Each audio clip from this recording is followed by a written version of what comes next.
Hai channel, welcome to my guys. Kisah horor ini dikirim dari Mbak Maya. FYI aja nih, malam satu suro itu malam tahun baru di kalender Jawa.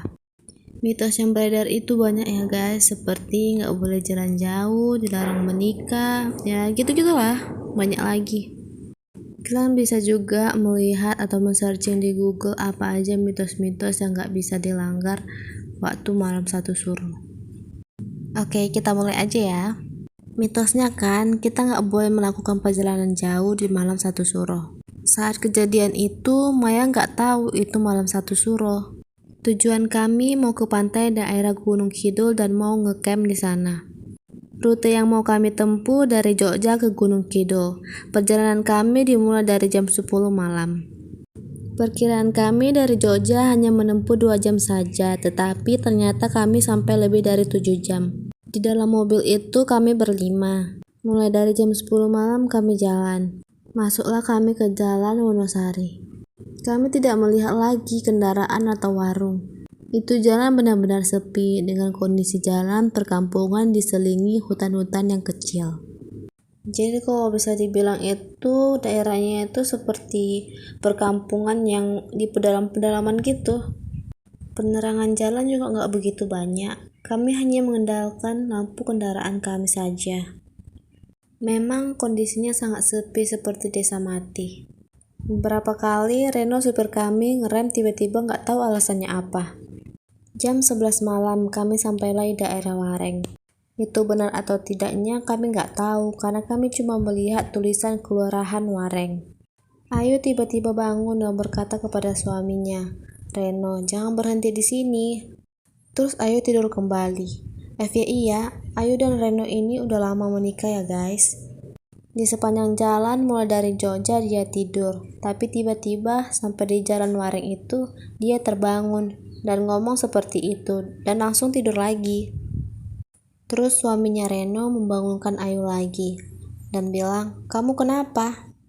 Ayu bilang kalau di depan itu jurang, sedangkan yang aku lihat dan Reno kami masuk ke dalam komplek perumahan mewah. Akhirnya Reno melanjutkan perjalanan kami menyusuri perumahan itu.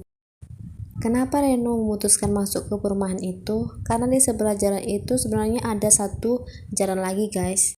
Tapi jalannya itu gelap dan banyak pohon juga. Jadi Reno memutuskan masuk ke perumahan itu ya biar aman aja gitu. Waktu kita menyusuri jalan perumahan itu, ada seorang bapak-bapak sedang mendorong motornya sambil menenteng helm di tangan kirinya.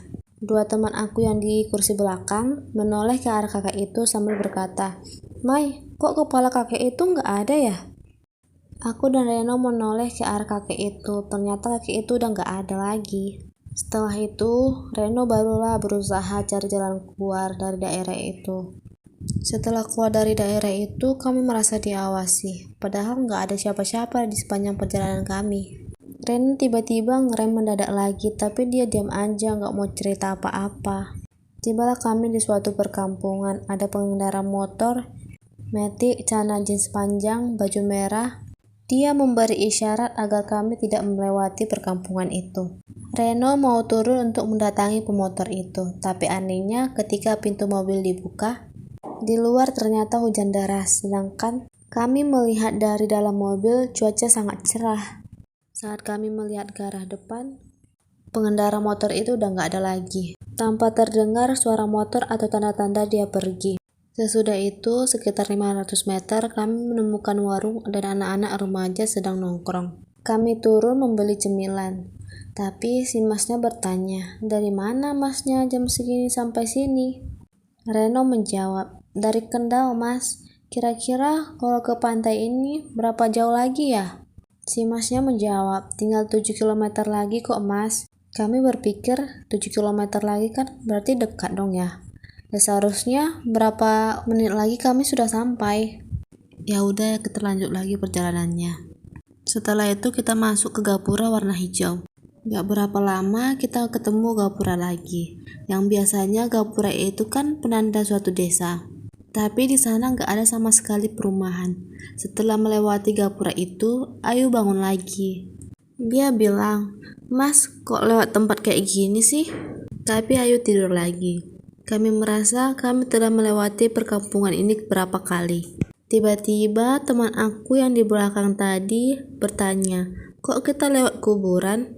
Tapi aku dan Reno diam aja, nggak mau mengubris apa kata teman aku.